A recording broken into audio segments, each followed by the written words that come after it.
Hello everyone, Derek Barefoot back with you on the Typologetics YouTube channel with my wife May. We're in our larger subject of source criticism of the Bible, source analysis. Specifically, we're in Daniel.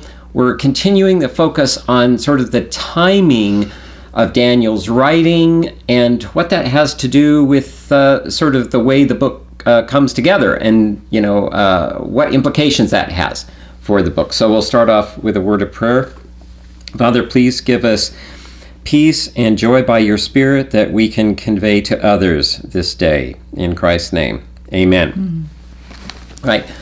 What does the timing or chronology of Daniel have to do with the source criticism of the book? Well, as I've said, it amounts to this. There are many believers, particularly, who believe the book was written early, back in the time of that it's describing Daniel at Babylon. So we're talking about way back in the 6th century BCE. In that time period, academic, Bible critics tend to place it later in the 2nd century BCE, somewhere in the 160s. And the reason for that is because of Daniel's focus on the crisis that emerged at that time in Jerusalem regarding the Jews, the law, their ability to keep the law, and worship at the temple of their God.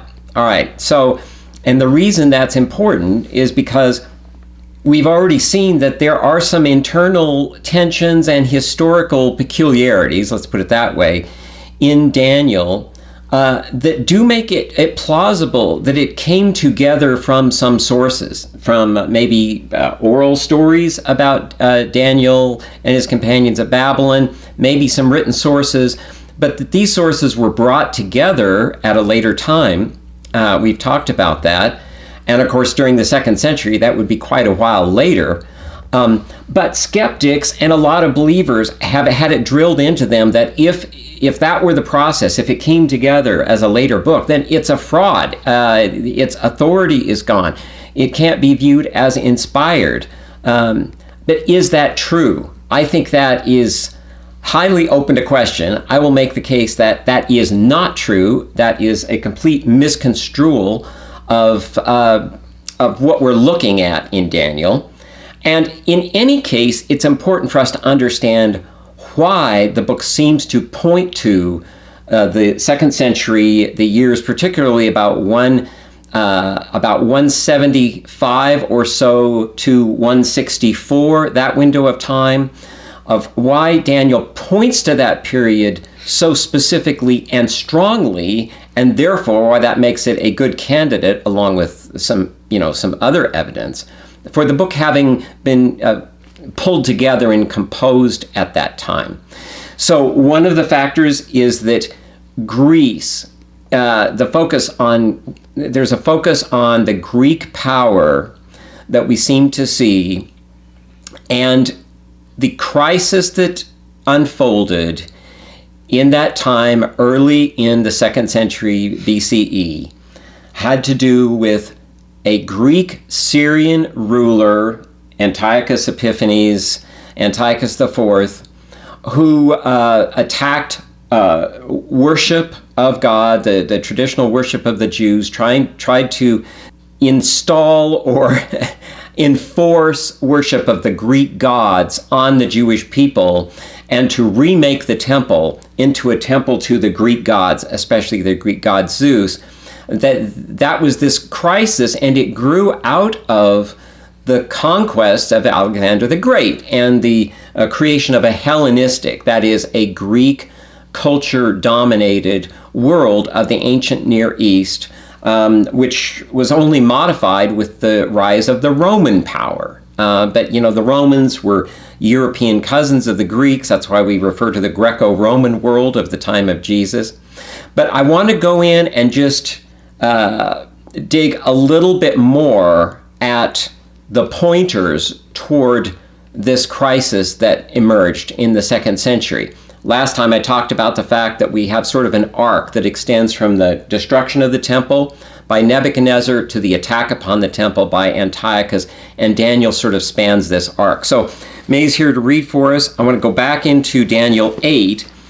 We have to leverage Daniel 8, as I made the point last time, dig into it a little further in a little more detail, because it specifically identifies Greece, represents Greece as a goat that kills a ram, that represents the Medes and the Persians, being the horns on this ram. And the goat has this single horn, clearly representing Alexander the great Greek conqueror, and it was broken, representing his death, and then some other horns came up in its place. So May, if you could start reading in Daniel chapter 8, verse 8, and we're going to read down through verse 12. Then the goat became exceedingly great, but when he was strong, the great horn was broken, and instead of it there came four conspicuous horns toward the four winds of heaven. Out of one of them came a little horn, which grew exceedingly great toward the south, toward the east, and toward the glorious land. It grew great even to the host of heaven, and some of the host and some of the stars it threw down to the ground and trampled on them. It became great, even as great as the prince of the host, and the regular burnt offering was taken away from him, and the place of his sanctuary was overthrown.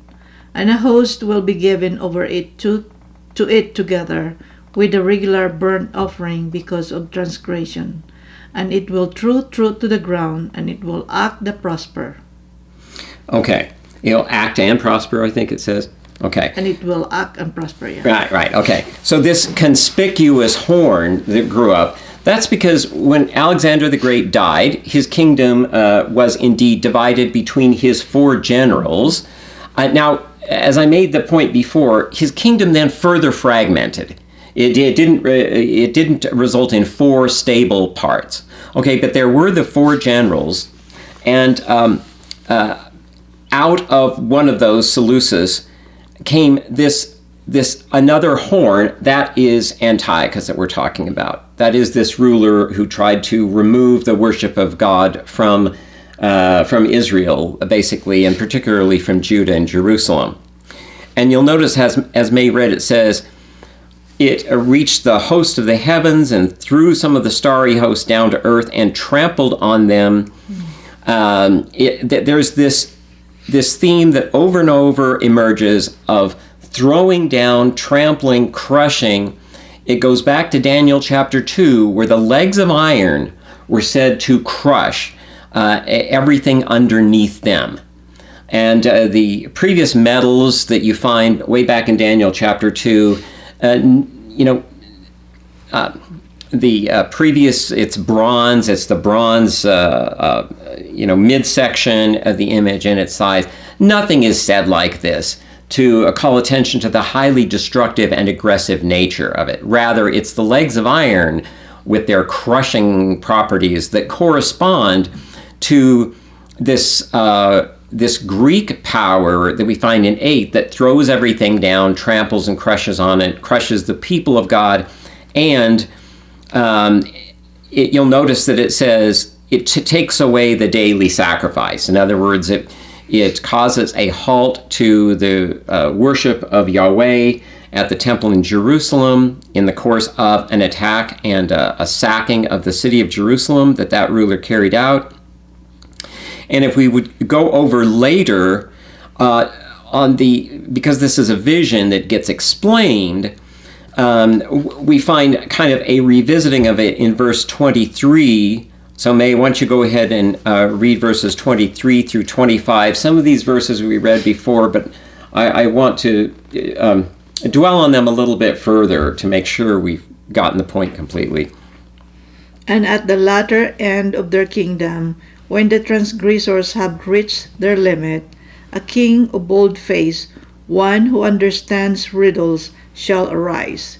His power shall be great, but not by his own power, and he shall cause fearful destruction, and shall succeed in what he does, and destroy mighty men and the people who are the saints. By his cunning he shall make deceit prosper under his hand, and in his own mind he shall become great. Without warning he shall destroy many, and he shall even rise up against the prince of the princes, and he shall be broken, but by no human hand. Okay, so we have the vision, then we have the explanation, just a little bit different terms. So here's something in Daniel that you will find, just like we've had the four metals of this great statue as being four world powers, kingdoms, if you will, back in Daniel chapter 2. It's retold as four beasts in Daniel chapter 7. Part of it is retold here with respect to just basically three of those powers represented as two beasts. It kind of recycles this theme, and it will use somewhat different language, but the basic point will not change. It will just be looking from different angles at this crisis for worship that happens in Jerusalem over the temple, the ability of the Jews to worship their God there, to make the sacrifices, to keep the law. All of that comes to a crisis and is under threat.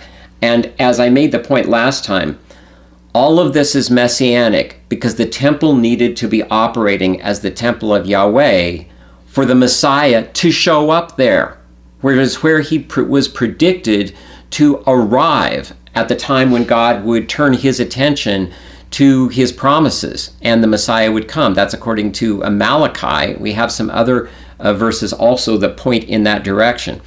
So this you will find that in sort of academic analysis of the book of Daniel, this crisis is acknowledged, but what gets overlooked is its relationship to the promises about the Messiah. It's directly tied to those.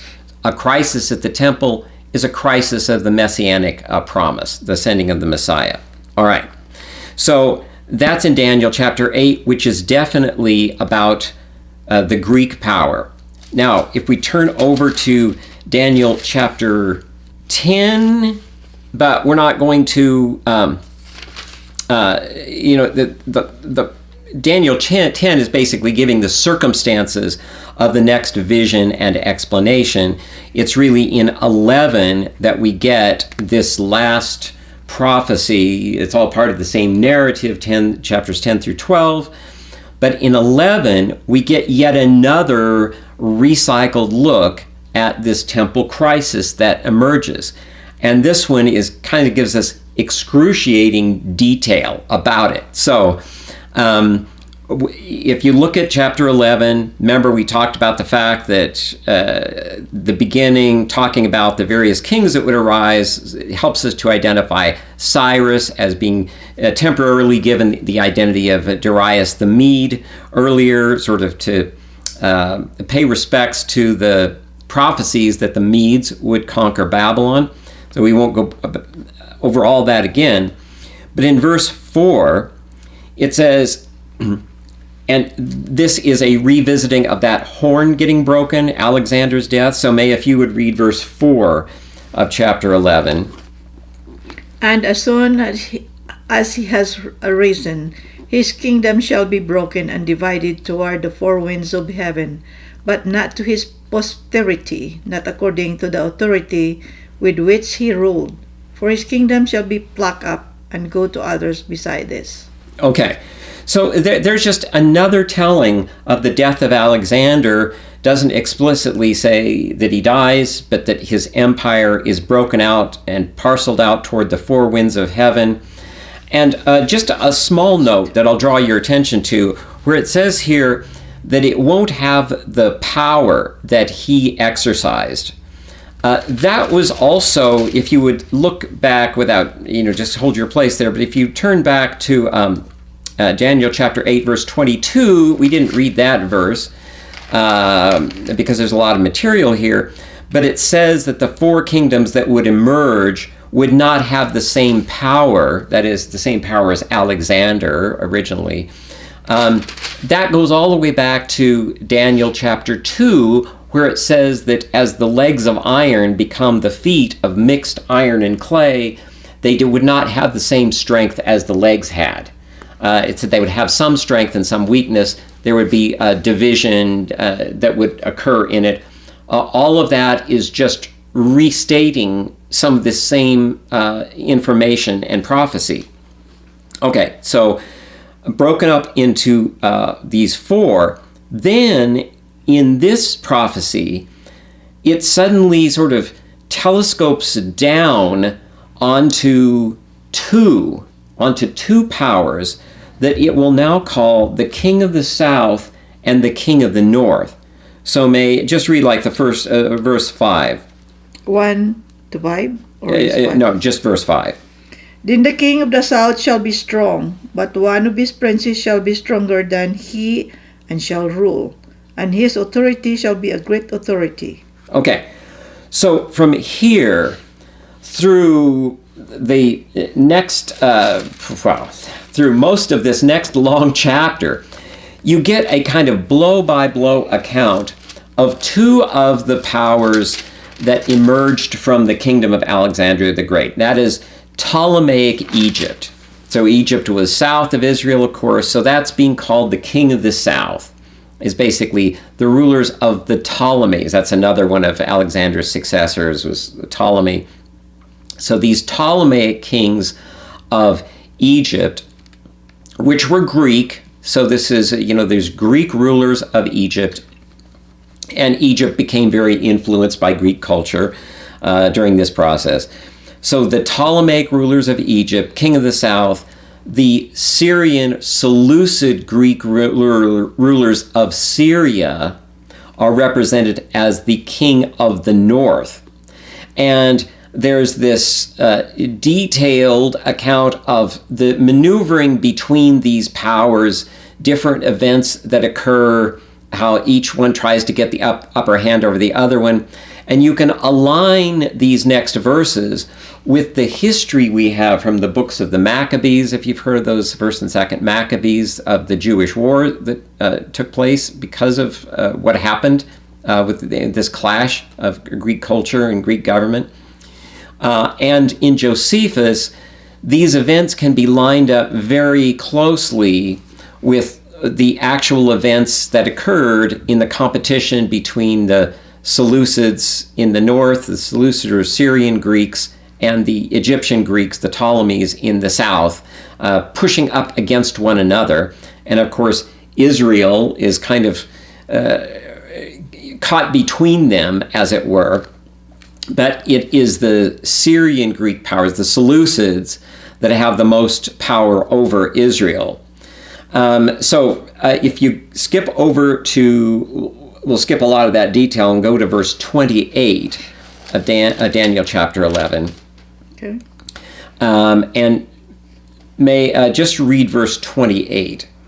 And he shall return to his land with great wealth, but his heart shall be set against the holy covenant, and he shall work his will and return to his own land. Okay, so there we have this Greek-Syrian ruler, who, this is Antiochus at this point, Antiochus IV, where it says his heart will be set against the holy covenant, or something, or we've got different translations, the wording may be slightly different.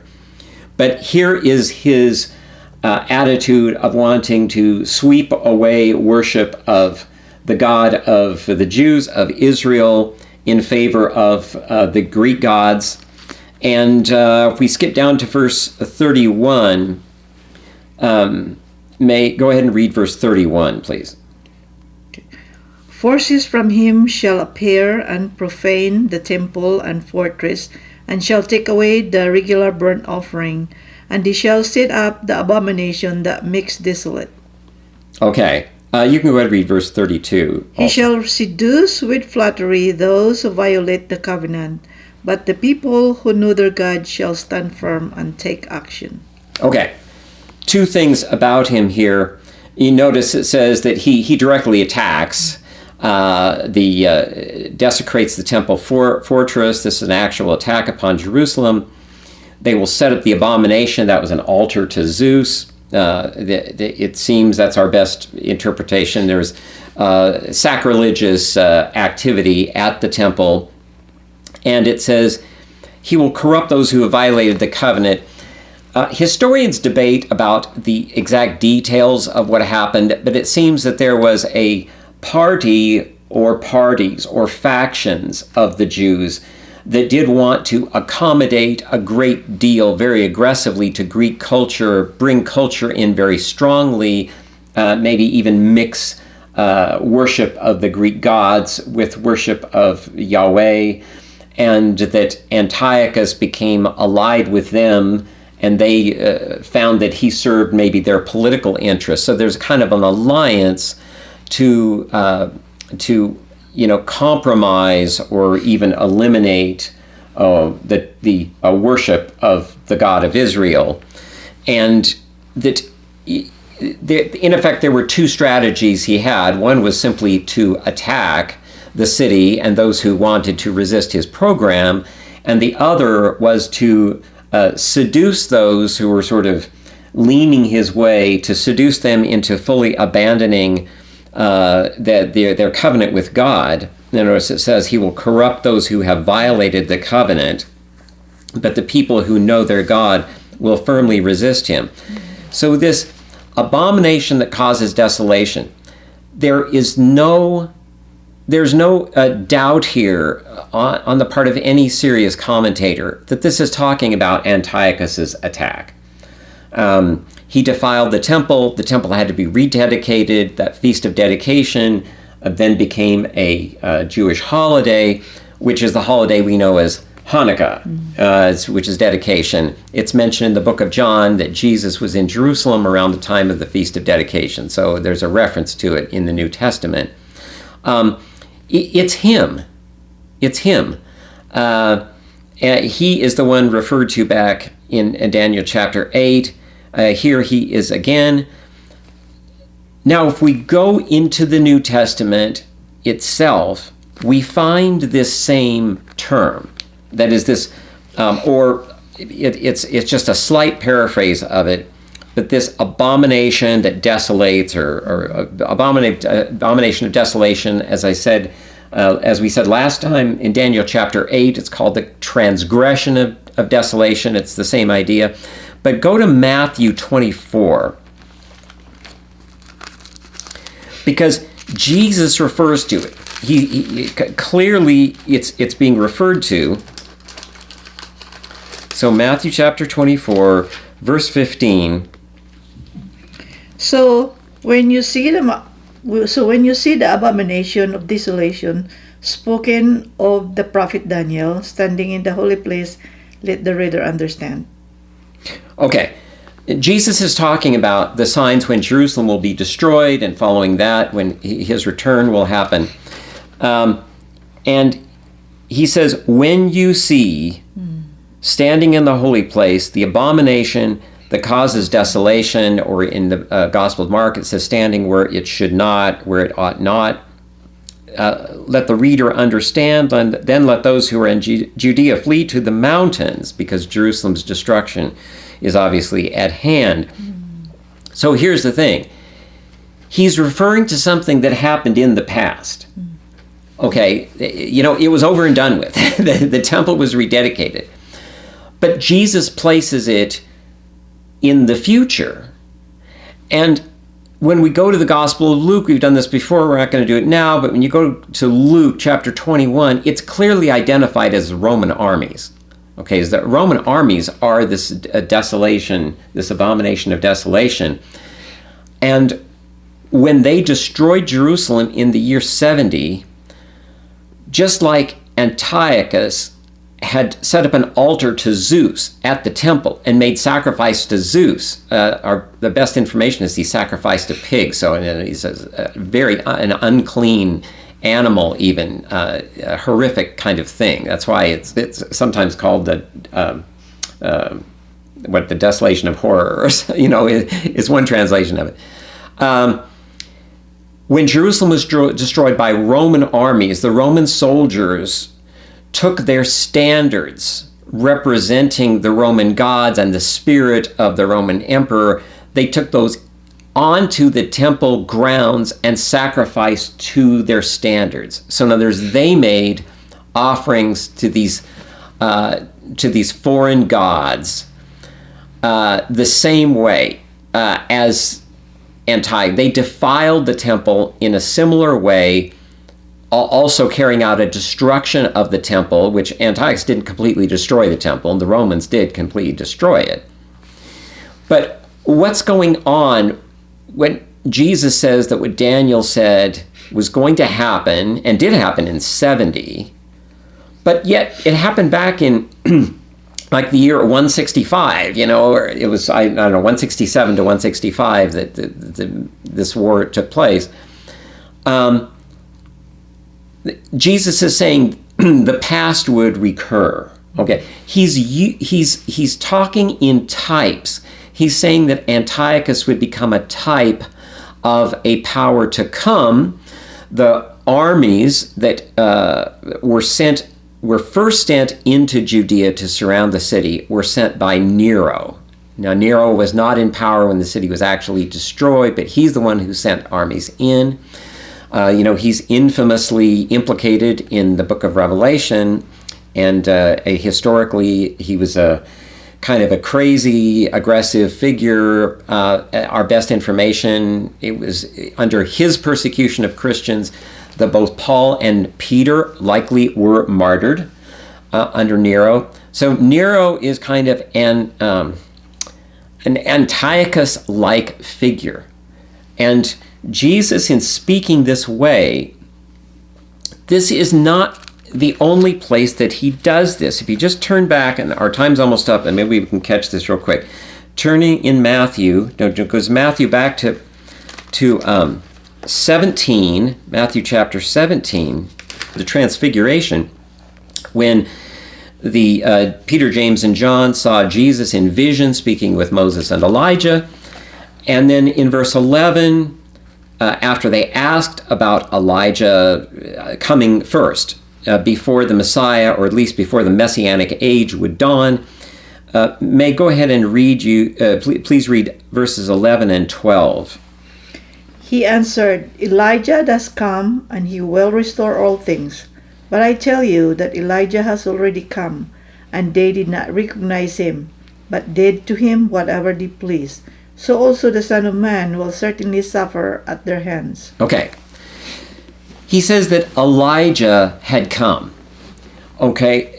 But this was John the Baptist. Mm-hmm. Clearly, we know from other scriptures, in fact, in Matthew, it's back in chapter 11, I believe it is, he says directly, it's John the Baptist as a type, Elijah as a type for John the Baptist, let's put it that way. So Jesus will speak in this way, using a figure from the past as a type for something to come. That's really critically important in making sense of Daniel, the prophecies, the timing of it. But we're at the end for now, so we will show what all the implications of this are as we move forward with the study. Okay, and let's go ahead and close with a word of prayer. Father, thank you for opening up to us future events, not in every detail, but we know that your kingdom is the true hope for this world. Please keep us safe in that hope and guide our steps until we're together again in Christ's name. Amen. Mm-hmm. All right. So if you're enjoying this study in Daniel, its timing, its composition, and some interpretation that has to feed into this to get a clear picture, please subscribe, join us again, give us your likes and comments, and we will see you here next time.